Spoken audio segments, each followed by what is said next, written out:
Ça, c'est un carton. Je l'entends là, ouais, j'entends.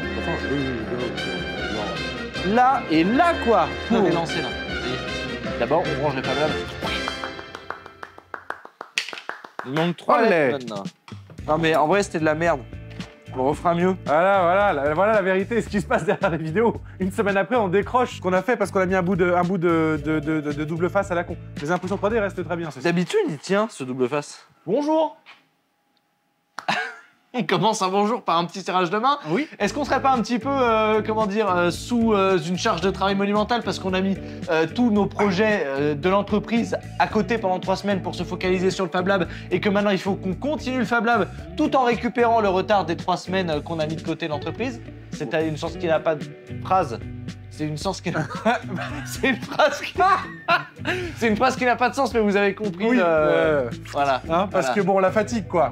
Hein, en tout cas, vous l'avez compris, on est toujours sur cette série de vlogs qu'on avait commencé la semaine dernière. C'est-à-dire, il y a plein de petites choses à faire, mais qui sont pas forcément hyper intéressantes en vidéo. Mais comme vous, dans les commentaires, vous adorez cette série-là, même si en termes de vues, elle a le succès qu'elle a. Donc on s'est dit, voilà, on va continuer à vous présenter les futures machines qu'on va recevoir à l'atelier et dans cette nouvelle partie, dans le Fab Lab de l'atelier. En fait, il faut vraiment revoir cette fin de construction de Fab Lab comme une série, une petite série que vous suivez de vlogs, comme il y a des gens qui font des voyages, il y a des gens qui font des vlogs sur leur vie, et là c'est pareil, c'est une série de petits épisodes sur la vie générale de l'atelier et on en profite pour tester des machines. Voilà, on vous l'avait dit qu'on allait se détendre en fait sur cette partie aménagement de l'atelier, c'est ce qu'on vous présente là et ça a l'air de vous plaire, donc on continue. Donc c'est un épisode hybride où on va déballer des machines, aménager un petit peu l'atelier et déjà on commence par La X-Tool... Ah oui, non. C'est de la ménage. la X-Tool P2, c'est la machine qu'on va déballer dans cet épisode. Ah voilà. Là, faut faire un coup de ménage. Oui, il faut faire un petit coup de ménage parce que pour le Je coup... l'avais lancé là. Ça y est, c'est fini. D'abord, on range le Fab Lab. S'il veut.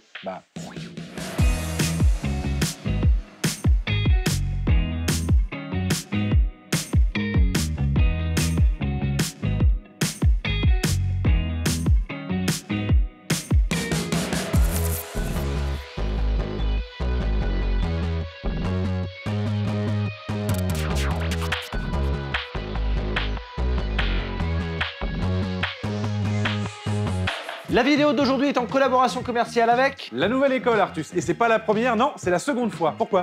Tout simplement parce que la nouvelle école, ça rime avec les thématiques de la chaîne. Oui, c'est vrai. Si vous savez pas ce que c'est que nouvelle école, c'est tout simplement une école de formation à l'impression 3D. Oui, une formation, elle se déroule en 3 étapes parce que effectivement, c'est facile d'allumer une imprimante et de lancer une impression. Mais c'est quand même mieux de maîtriser l'intégralité des processus d'impression et ce qui gravite autour. Avec une première étape de formation à la modélisation 3D, vous allez vraiment pouvoir partir de votre idée jusqu'à la modélisation au travers de votre ordinateur. Et une fois que vous aurez obtenu ce volume en 3D que vous aurez pensé et créé, il faudra bien le trancher pour le rendre compatible avec une impression dans le monde physique. Et enfin, en 3e étape, il va falloir donc imprimer, ce que vous voyez juste derrière nous. Et là, c'est la formation sur tout ce qui gravite autour de l'imprimante 3D. Et donc, quels sont les types d'imprimantes, la résine, le FDM, toutes les technologies qui existent. Bref, vous aurez un packaging complet et en plus, vous aurez à disposition la possibilité de communiquer avec quelqu'un en illimité à l'issue de la formation pour lui poser toutes les questions que vous souhaitez. Mais même pendant la formation, vous allez avoir un interlocuteur privilégié qui va vous guider au travers de toutes ces étapes. En plus de ça, si vous travaillez à côté, vous pouvez aménager cette formation, la faire en télétravail. Vous allez pouvoir aménager vos horaires, travailler le week-end. De plus, à l'issue de cette formation, vous passez un examen qui est certifié et reconnu par l'État.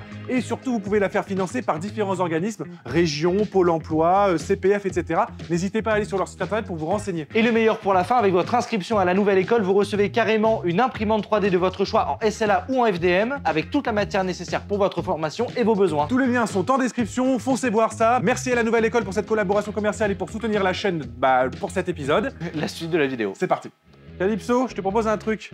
Comme on est en train de préparer une autre vidéo en parallèle qui va arriver genre dans un mois et demi, voire 2 mois, et qu'il y a une des impressions qui sont là, je te propose dans ton montage de faire une petite vue de cette machine qui est en train d'imprimer pour que les gens se disent « Ah, mais c'est ça qu'ils étaient imprimés quand ils verront la vidéo dans 2 mois et demi. »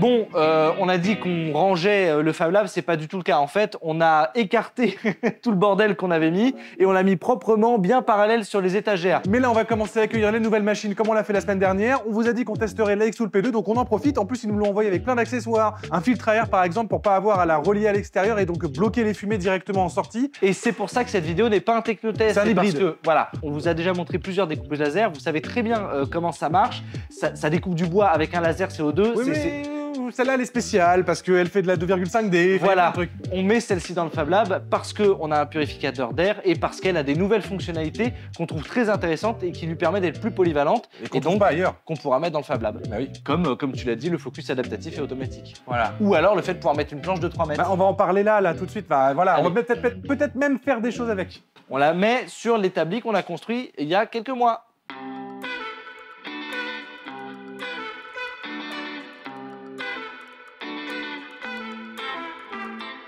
Qui veut monter la P2 mais il a oublié que ça pesait 40 kg. Je l'entends là-haut, là, t'entends dans la vidéo. Alors, c'est bien, hein, mais c'est lourd. Hein, il faudra peut-être être deux. Parfois mon frère veut faire le malin. Il faudra être deux, c'est sûr. Mais il oublie qu'on a une chaîne à deux. Pour Mais ça. il y a les petits cartons à monter, d'abord.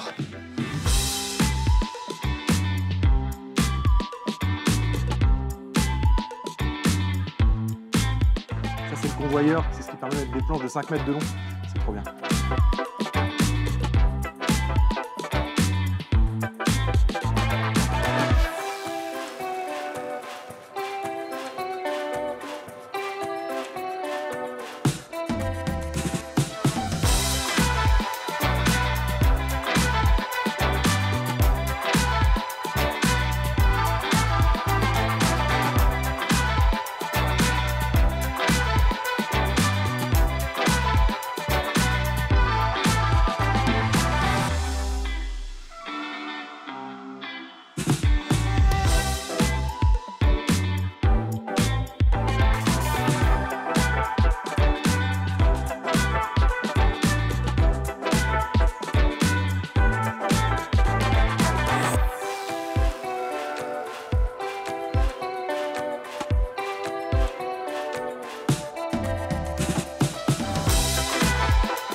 On y va?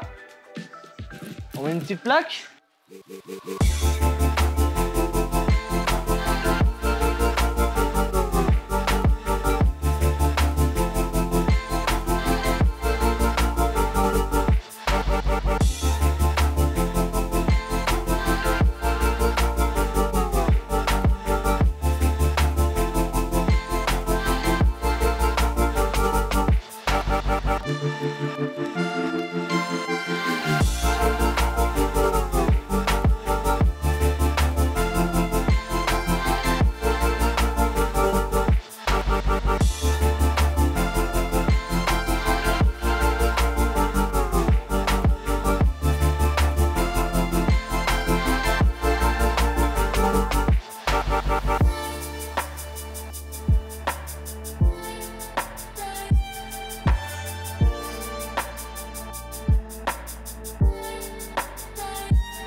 Bon, on avait déjà réutilisé les cubes dans l'épisode précédent et là, on a placé la X-Tool sur notre établi mobile. À mon avis, vu comment ça se cale parfaitement, ça sera son meuble définitif pour le Fab Lab. Et je pense même que du coup, on fera un deuxième établi parce qu'il est vraiment juste parfait en termes de taille, de hauteur et tout. Et Artus a raison de vous le dire qu'on la met sur cet établi parce que déjà la première chose à dire c'est que cet établi, si vous vous souvenez bien, si vous avez vu l'épisode, il est surtout avec une batterie incluse. Et donc comme on a en plus un module qui vient filtrer l'air et retirer la fumée, on va donc pouvoir utiliser cette découpeuse graveuse laser absolument partout dans l'atelier. Bref, c'est super bien, c'est hyper polyvalent. Puis on vous le rappelle, on n'a toujours pas d'installation électrique et quand bien même il y aurait des prises de chaque côté du mur, on a quand même 10 mètres entre chaque mur. Donc si on a toutes les imprimantes qui fonctionnent et qu'on doit tourner autour et qu'on doit déplacer la machine, vraiment on ne s'embête pas à savoir où sont les prises et quelle est la longueur de câble qu'il doit y avoir entre la prise et la machine. Ultra polyvalent, comme on vient de le dire, c'est top. La qualité de la machine, la manière dont elle est pensée et le ressenti global, pour l'instant, nous bluffe concernant la Xtool P2. Je sais qu'on vous avait fait le coup la semaine dernière avec une autre machine CNC qui faisait de la découpe de bois, mais là, c'est pas les mêmes usages. C'est pas les mêmes usages. On tombe une nouvelle fois sur une marque qui nous fait pétiller les yeux. C'est de la super quali. Évidemment, on la teste que depuis 1 heure ou 2 là, c'est un premier aperçu, mais pour le coup, c'est génial. Tout est hyper bien calé, tout est propre, qualité. Enfin, je pourrais pas vous dire, il y a une impression de solidité et de pensée design qui est absolument bluffante. C'est ça, ça allie le design, la facilité d'utilisation et la fonctionnalité. Parce que vraiment, je vous le dis, et c'est pas les échantillons qui étaient donnés par la marque, on a pu mettre par exemple du peuplier de 10 mm ou de 5 mm qui vient de chez nous, mesure automatique de la hauteur, focus automatique en un claquement de secondes. Il y a une caméra qui permet d'avoir une vue globale du plateau, donc c'est une capture d'écran instantanée qui permet du coup de placer sa gravure ou sa découpe sur l'espace de travail. On envoie la machine, il n'y a pas d'écran, ça se situe juste avec un clic. T'as pas besoin d'écran quand t'as un truc qui marche juste en appuyant sur un bouton. Et c'est incroyable. On a fait, alors évidemment sur le 10 mm, on a un petit peu de charbon. Mais c'est une seule passe. Mais c'est en une passe exactement. C'est fou. Et après sur le reste là, le 5 mm, alors là, bon, je peux vous faire ça sur le visage. Je peux vous faire ça sur le visage, il n'y a pas de problème, c'est pas du tout charbonneux. Et sur le 3 mm, là c'est même pas la peine, c'est quasiment comme si on avait découpé du plastique. Là c'est une découpe en plus qui va pas loin des 20 mm par seconde, donc ça se fait très très vite. Ah oui, en moins d'1 minute, tu découpes ta lettre sans problème. Exactement. Enfin, vous l'avez vu, on en avait parlé en début de vidéo, il y a cette petite boîte là qui se charge de filtrer les vapeurs, les fumées qui vont ressortir en extraction de la machine pour la découpe et pour la gravure. Très souvent, moi j'ai vu sur internet beaucoup de gens qui critiquaient ces petits boîtiers là en disant que ça laissait quand même passer un petit peu de fumée ou bien que ça avait encore un petit peu d'odeur. Pour le coup là, on a 95% des odeurs et des fumées qu'on ne perçoit pas parce que vraiment ça fait très très bien son travail, donc on est ravis de ce petit boîtier.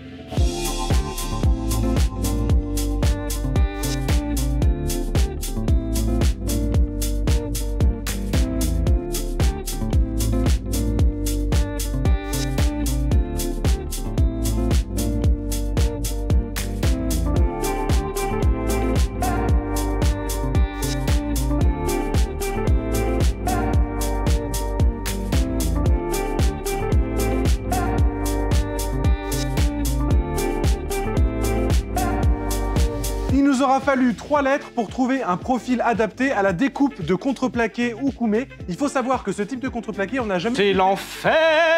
Exactement, on n'a jamais pu le découper correctement avec des machines CO2 qui ont la même puissance théorique que celle-ci. Là, ça a marché à la perfection, donc on est super content. On va enfin pouvoir vider notre stock de koumé. On garde quand même le défaut du bord charbonneux, mais par contre, vraiment, une fois que la découpe est terminée, on tire la planche, ça se sépare, et ça n'est jamais arrivé avec ce type de bois-là. Là, on peut le faire. Donc un gros 20 sur 20 sur ce coup-là, une nouvelle fois pour cette découpeuse laser. Bon, pendant que ça fait les autres lettres, vous l'avez compris, là vous l'avez vu, c'est le F, le A et le B de Fab Lab. Comme il a fallu réduire vachement la vitesse de découpe pour arriver à bout de l'Oukoumé, et on a quelques minutes à tuer, et pendant ce temps, du coup, on va continuer à aménager cet atelier, parce qu'on est quand même dans le vlog du Fab Lab. C'est pas cet atelier, c'est ce Fab Lab. Ce Fab Lab. J'ai envie de dire cet atelier à chaque fois parce que c'est tellement grand, il y a tellement de Ça trucs. fait la taille de C'est déjà un atelier à la base. Allez, c'est parti.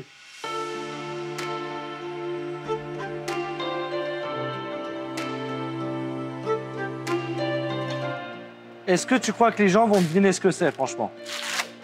Si vous arrivez à deviner ce que c'est à partir de ça, vous êtes très fort quand même. Ça se tente, hein? Ça se tente. Il y a une possibilité. C'est comme ça. Mais ça pourrait être comme ça. Oui, Ça pourrait être comme une tombe. Oui. Ah ah!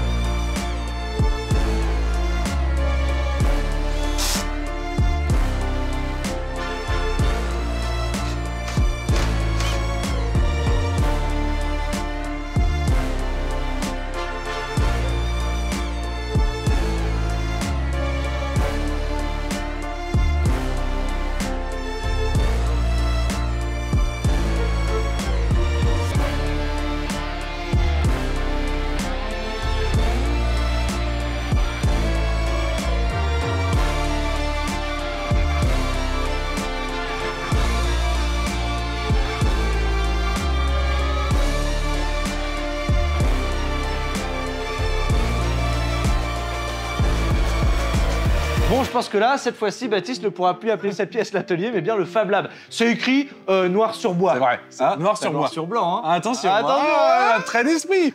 En tous les cas, je trouve que ça a de la gueule, c'est vraiment sympa. Il nous reste des petits aménagements à faire, notamment on va mettre probablement quelques petits éclairages, etc. Mais surtout, on a envie de se créer des caisses, et d'habitude on va acheter des caisses en plastique. Là, on voudrait se faire des grandes caisses en bois. C'est ça, le magasin, je vous le cache pas, il est à 45 minutes. On aimerait bien commencer à vraiment ranger cet atelier, et on se dit autant en profiter, autant créer nos propres cubes avec la Xtool P2. Mais comme vous l'avez vu, l'espace de travail est assez restreint. Sauf que... Bah, la Xtool, elle a un petit secret dans sa botte qu'elle peut aller ressortir. Dans sa besace. Dans sa besace qu'elle peut aller ressortir. C'est ce qu'ils appellent le Convoyeur. Et ce convoyeur-là permet en fait de rajouter virtuellement 3 mètres de longueur de coupe supplémentaire grâce à un système dans lequel on va pouvoir mettre la planche et elle va pouvoir bouger, rentrer et ressortir de manière régulière et donc effectuer des découpes qui vont bien au-delà de la surface normalement possible avec ce modèle. Et on ne manque clairement pas de planches d'OSB puisque c'est toutes les planches qu'on utilise pour notre aménagement. On a peut-être même des chutes qu'on pourrait se permettre d'utiliser. Donc c'est ce qu'on va tester maintenant. On déballe le convoyeur et on fait des tests de coupe sur l'OSB. C'est parti. Je dis on fait des tests de coupe sur l'OSB. Non, on les a déjà fait en fait, mais vous allez les voir seulement maintenant. Voilà. C'est parti.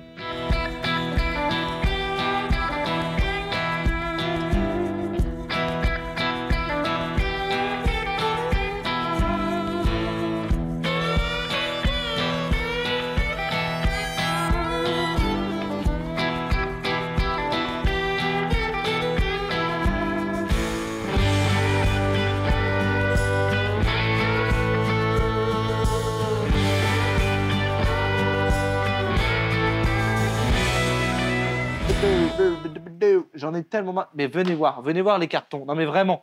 Regarde, ça c'est un carton. Là, là et là quoi.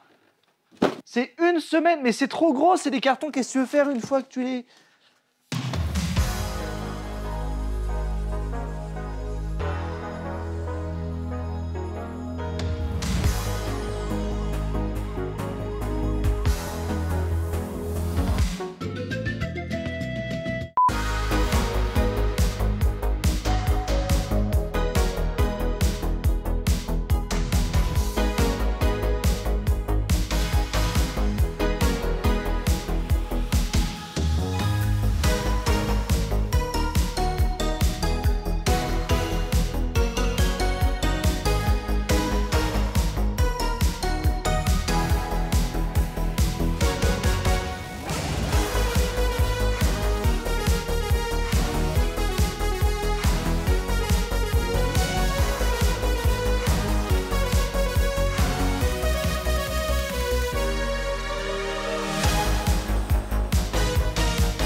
Bon, bilan des courses avec le convoyeur Xtool, c'est super bien. On a pu lui faire manger des planches super grandes. Ça marche. Comme on vous l'avait dit, on a réussi à faire de la découpe dans de l'OSB en 1 passe, 2 passes, 3 passes. C'était le 3 passes qui nous plaisait le plus. Le problème, c'est qu'avec 3 passes, si on a un bois qui est légèrement différent, à chaque passe, on s'empêche de traverser le bois comme on le souhaite. Donc à la fin, on peut se retrouver avec un bois qui n'est pas découpé. Et c'est ce qui s'est passé parce que, comme vous pouvez le remarquer là sur la planche, elle n'a pas tout à fait la même couleur. Donc elle n'a sans doute pas la même provenance. Elle n'a pas tout à fait la même densité. Et donc après plusieurs dizaines de minutes, on était tout content. On voulait détacher les découpes et en fait, ça n'avait pas traversé partout. Donc on s'est un petit peu démotivé à découper dans de l'OSB et on s'est replié sur le MDF pour lequel il y avait un profil qui était déjà établi dans le logiciel qui est donné par Xtool. Et puis le MDF, quel que soit le bois que vous achetez, normalement, ça a tout le temps la même densité puisque c'est le principe du MDF, c'est Medium Density Fiber, je crois. Medium de... Oui, c'est ça. C'est ça. Et on a pu donc découper dans une grande planche de MDF. Le résultat, vous le voyez, c'est une boîte qui fait la taille de ma tête, ce qu'on ne pouvait absolument pas faire avant. On pourrait même carrément... Enfin, là, on s'en est servi pour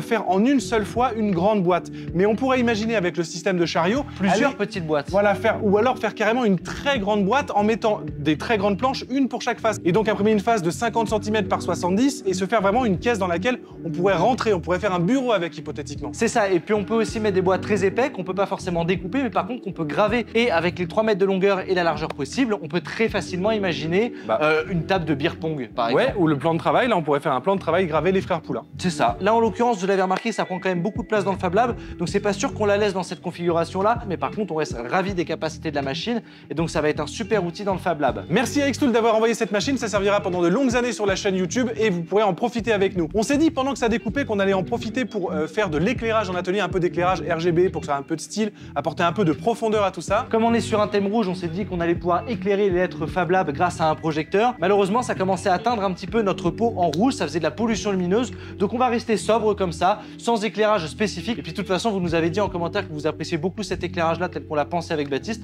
donc ça va rester comme ça, c'est très bien. Ceci étant dit, quand même, on va se retrouver la semaine prochaine ou dans un prochain épisode avec la fabrication en DIY d'un capteur millimétrique. Pour vous expliquer en gros ce que c'est qu'un capteur millimétrique, c'est grosso modo, par opposition à un capteur de mouvement, Qui capte les mouvements. voilà, c'est un capteur intelligent qui sait si vous êtes présent, voir le volume d'un être humain dans la pièce et donc se dire « Ah je vais pas éteindre puisqu'il y a un être humain ou 2 êtres humains dans cette pièce ». Donc là, on s'est dit, toujours dans cette logique d'aménagement et de petits aménagements pour le Fab Lab, qu'on allait tester de fabriquer un capteur millimétrique en DIY. On a tout le matos pour le faire. Surtout que ce petit capteur millimétrique, en réalité, nous, il nous coûte moins de 10 €. Un bon capteur millimétrique d'une grande marque, c'est pas loin des 50-70 et un capteur pas cher sur AliExpress, c'est aux alentours des 20. Donc on est très concurrentiel sur cette version DIY. On a hâte de vous le présenter, donc c'est parti, on y va dès maintenant.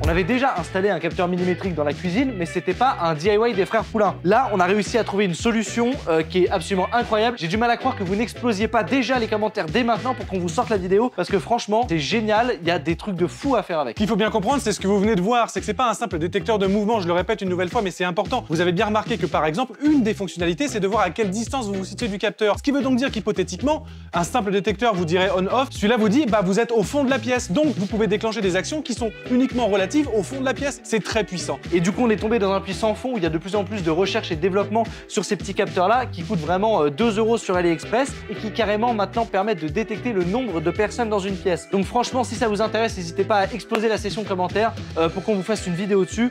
Moi, j'ai très envie de le faire, mais peut-être que ça vous intéresse pas du tout. Moi, ça m'intéresse. N'oubliez pas les amis, like, abo, partage, pouce en l'air, partage de la vidéo. On a besoin de vous pour continuer cette série et puis vous faire aussi cette vidéo-là. N'oubliez pas d'être tous bienveillants les uns envers les autres. On se fait une petite automatisation qui permet d'allumer et d'éteindre la lumière du Fab Lab automatiquement. À la prochaine. Ciao.